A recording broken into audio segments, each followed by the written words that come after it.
What's going on, guys? Hope everybody's having a great day. We are playing some Dragonheir Silent Gods. This is a sponsored video for Dragonheir, so huge shout out to them for sponsoring the video. And you can get the game today by using the link in my description as well as the pinned comment. There's a link for you guys. There's also some promo codes for you guys to enter as well. So if you've not already entered them, be sure to enter them while they're still good. The game is available on Windows as well as Mac. You can get it on Epic and Steam players as well as iOS and Android mobile platforms. Now, Season 3 is a few weeks away, so the people who are finished with Season 2, Season 3 is definitely on the way. I can't wait to, see what they're bringing in for Season 3. I am on Season 2 in this account. We've actually only been doing Season 2 for about a week and a half, not even a full 2 weeks of playing the second season. But in this video, I want to talk about some rare champions that really helped out my account, really helped out my progression, and they could definitely help you out as well, especially if you are looking for accessible options to compete. If you would like to compete and place high at the end of the season, these rare champions should definitely help you out. If you don't have, legendary champions that can replace them, epic champions that could replace them, let's go ahead. I'm gonna just back out of this and we can go and start taking a look at some of these champs. And I have used all of these champs. I'm not going to, recommend a champion that I have not used. So obviously number one is going to be everyone's favorite rare, right? These are 10 absolute must level rare champions. I feel like, only the top Krakens are probably not leveling up any rares, but for the most part, everybody still has a use for at least like one or two rares. And Sigrid is one of those rare champions that will always have some use. She has an accuracy aura. Her kit is amazing though as a DPS. Her passive ability, when an enemy inflicted with a debuff dies, she gains 25% of her ultimate energy. So if 4 people die, she gets her ultimate right back. Amazing passive ability there. Her battle skill, shoots 2 arrows and hits for 210% of the attack, dealing healing prohibition. So her battle skill, it's okay. Her ultimate ability deals 820% attack poison damage, also lands healing prohibition and attack penalty too. So very useful because attack penalty is probably the most important debuff in the game, I would argue. It just helps you have so much more longevity with your teams. But if she is able to, if someone has a debuff up, she will hit anyone with a debuff. So anyone who has a debuff is going to get hit by this skill. So if everyone on the field has a debuff, she will hit everyone, which is why she is, one of the best rares, if not the best rare DPS champion in the game, just because of that, right? An AoE DPS is a good DPS. Now, next on the list, while we're on the subject of DPS, is a champ I have not yet leveled for this season, but hard carried me in season 1. And that rare is going to be Yusha. She is actually amazing. I think I've already put out a video about her, but we definitely have to mention her here. As far as rare DPS goes, she's definitely top. I would put her arguably like right behind Sigrid, if not, she's easily third place. I know we have some new rares as well, but I haven't tested all of them out. I didn't put the ones that I haven't used on the list. Some of those burn rares I kind of want to test out, but Yusha, amazing kit. She is a self-sustaining rare DPS champion, right? So on her battle skill, she's going to give herself a shield worth 300% of her attack and attack speed up for 10 seconds, right? So you get a shield every 10 seconds. If you have her scrolled up, you're going to get a shield. Initial charge time 5. So after the first 5 seconds, you get a shield. And she has ridiculous damage on her ultimate skill. This is going to hit 2 times. So you're going to get 800% attack damage, total. Also has a chance of inflicting frost on her abilities as well. So every second basic attack at an enemy under frost deals double the damage as well. So if you're using a champion that can land frost with her, she's going to do a ton of damage for you. My Vortex team for season 1, Yusha was my primary DPS in that team. I I had someone placing Frost with her, and all the rest were support. And I was able to, pretty much get the 3rd level of Vortex down with that. I didn't really have a better team. So Yusha, amazing DPS with self-sustain. I would encourage you to use her if you are lacking DPS. Now, the next champion on the list that we're going to talk about, we're going to head over to Fire, to our Fire rares, and I'm kind of going to pair both of these together because they deal almost similar damage. One is slightly better.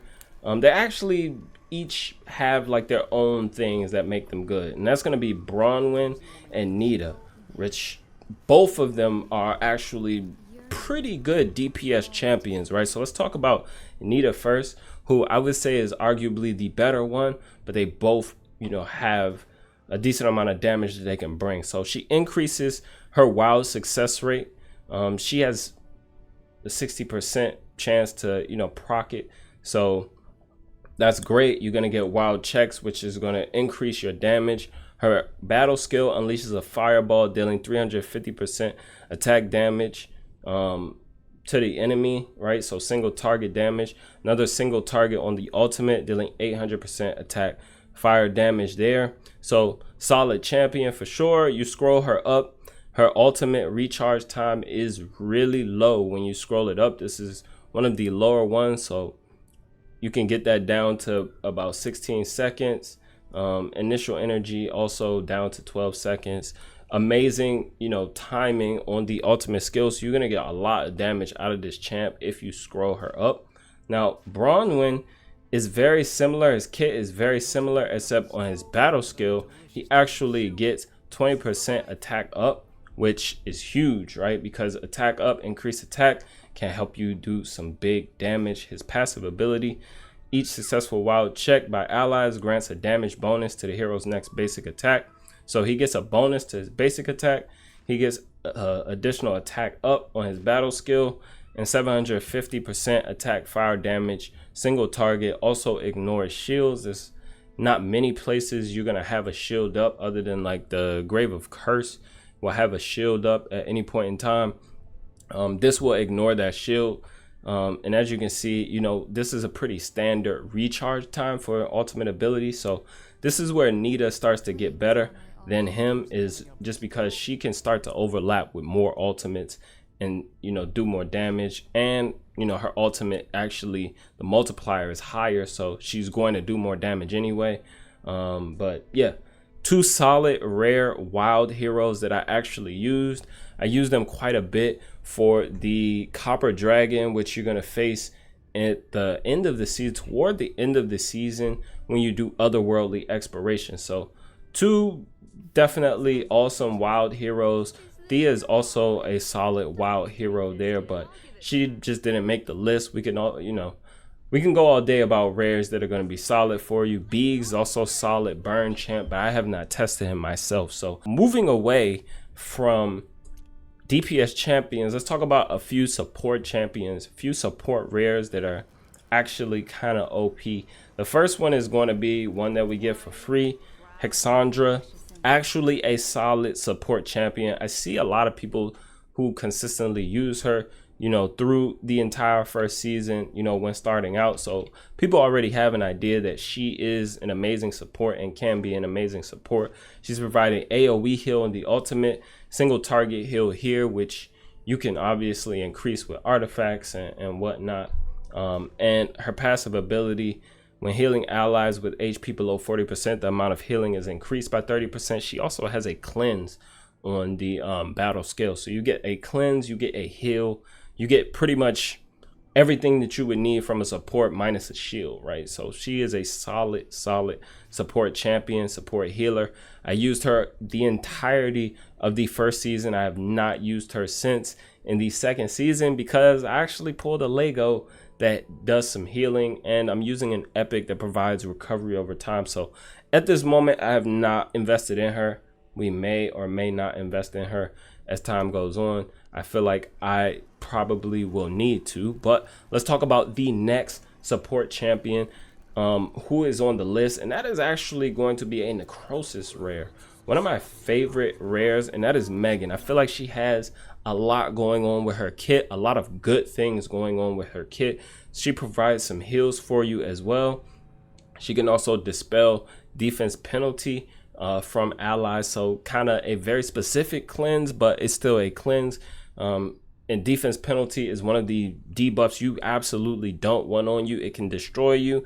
Places like Grave of Venom that place defense penalty. The Copper Dragon also places defense penalty. There's probably a few more places where you're going to get defense penalty on you where you would just want that cleanse right off. She is great for that. On her battle skill, she's going to do a single target heal there, which also increases ultimate energy by 25%, which is actually crazy, right? Actually crazy.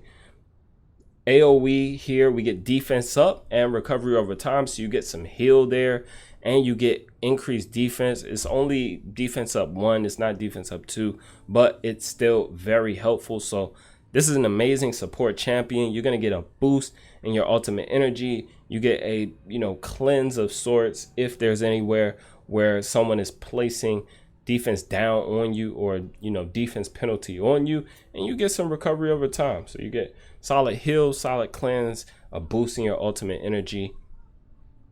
Amazing champion, right? All right. Next champion that we're going to talk about is another, support that I use. This is actually a lightning support champion. That's going to be Inna. Inna is a solid cleanser. She also has some heals as well. She has hit recovery, so she's going to give you hit recovery. On her battle skill, she's also going to give you recovery over time, AoE to everyone, and her passive ability restores 15% max HP when taking damage that exceeds 25% of the hero's max HP.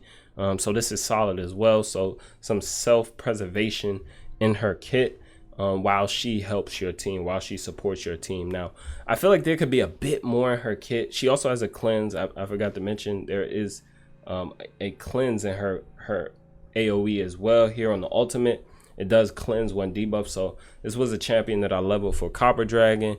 If you're going to use her in a place like Grave of Rot, you're going to need someone else to help you because she can only cleanse 1 debuff, and we know that Grave of Rot is placing a bunch of debuffs. You're getting healing prohibition on you, you're getting poisons on you, a lot of stuff that you just want to get off of you. So you need somebody who can cleanse all of those debuffs.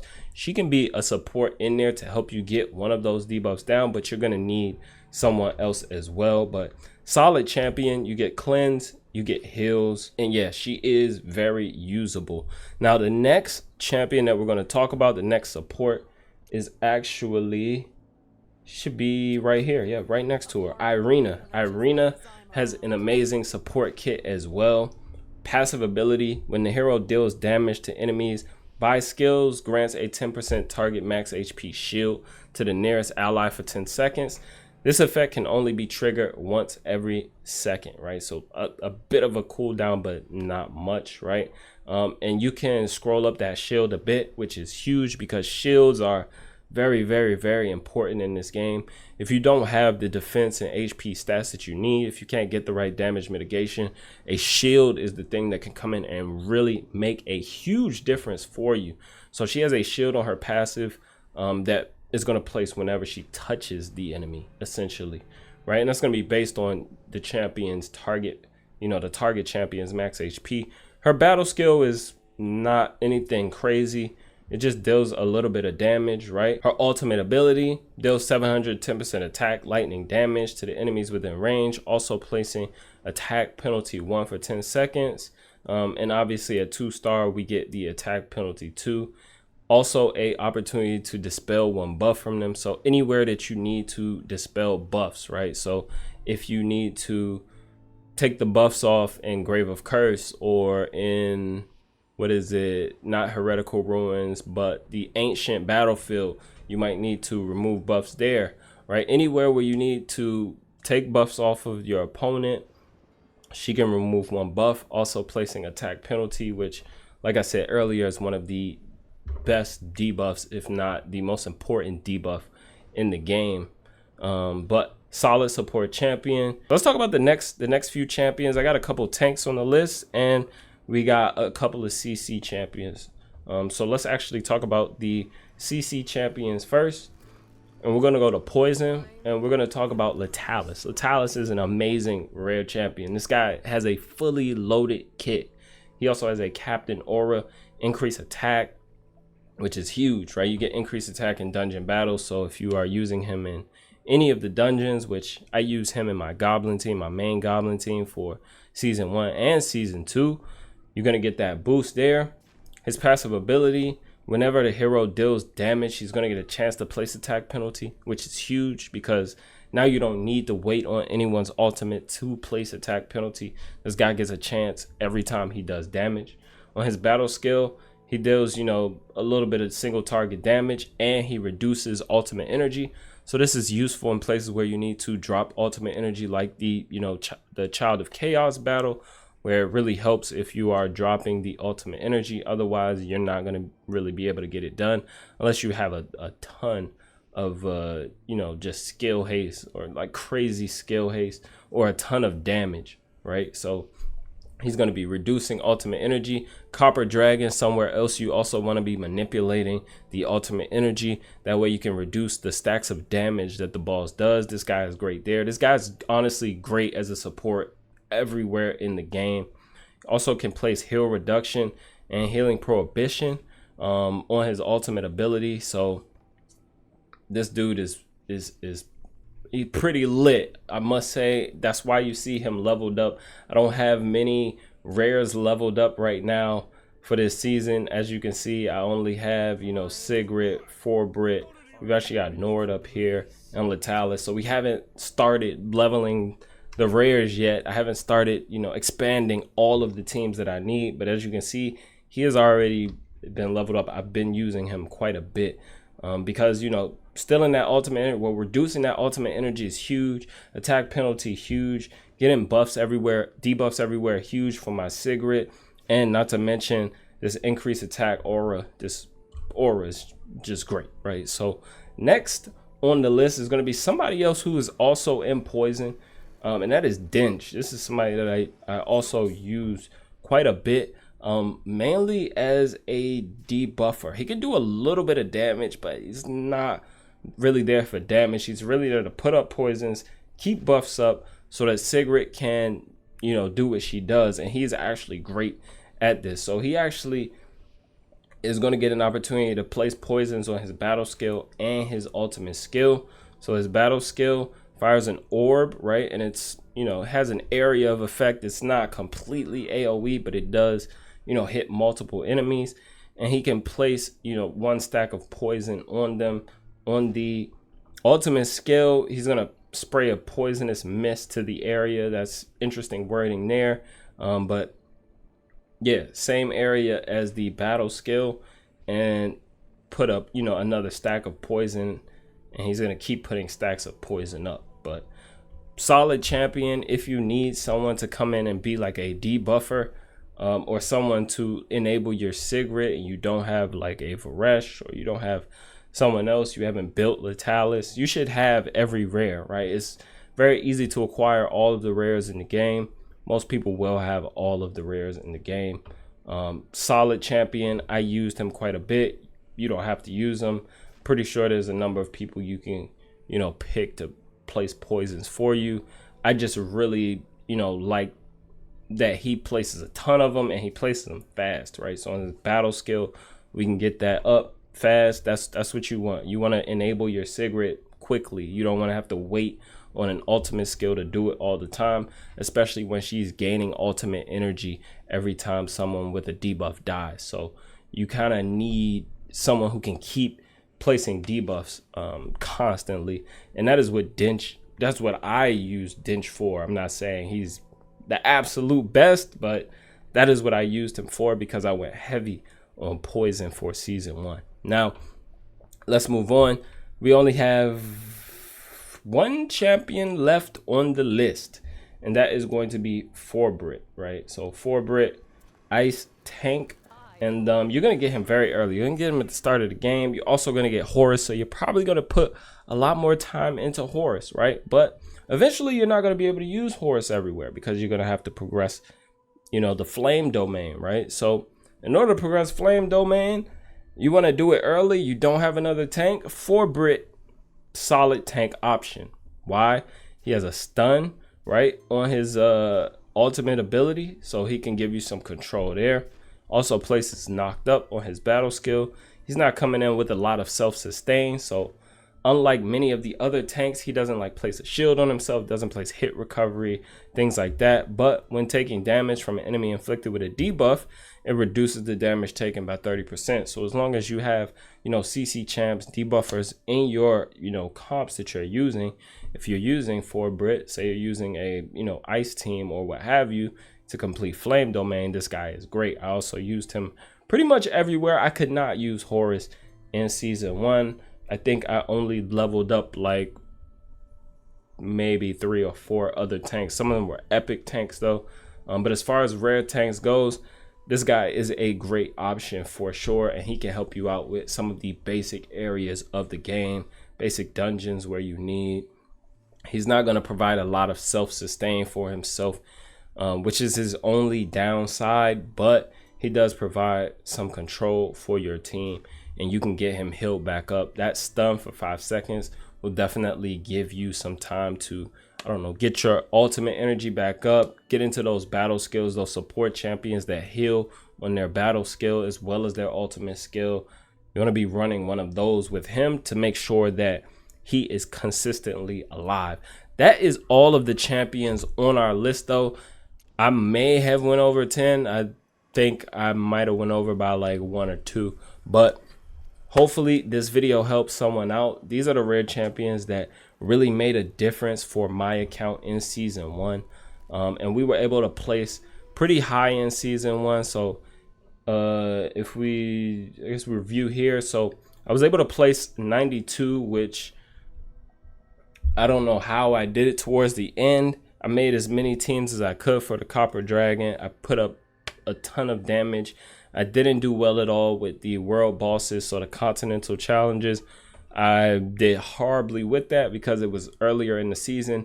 I was not that familiar with the game yet, and still we came out in the top 100. So if you're interested in placing the top 100, you're going to have to level some rares that are, either going to be DPS for you. They're going to be enablers for you. They could be supports for you. But this is how I did in season 1. And those are, the rares that I leveled. I leveled up a few other rares as well, but I want to keep it concise. But that's going to be all for this one, guys. Whatever your favorite rare champion is, be sure to let me know down below in the comments. Are there, other rares that we should be looking at? I would love to know. I'm, having a ton of fun exploring all of the champions that I have and what they can contribute. I do intend to place in the top 100 again this season. As you can see right now, we're just outside top 100. But I'll break into the top 100, if not today, in a few days, once that once that vortex damage updates, because I just improved my team a little bit. So let me know what you guys' thoughts are down below. I would greatly appreciate it, and hopefully this helps out. Be sure to download the game using the link in my description as well as the pinned comment. That does help me out a bit, and don't forget those promo codes. But until next time, guys, be sure to subscribe to the channel, like the video, and I will see you on the next one.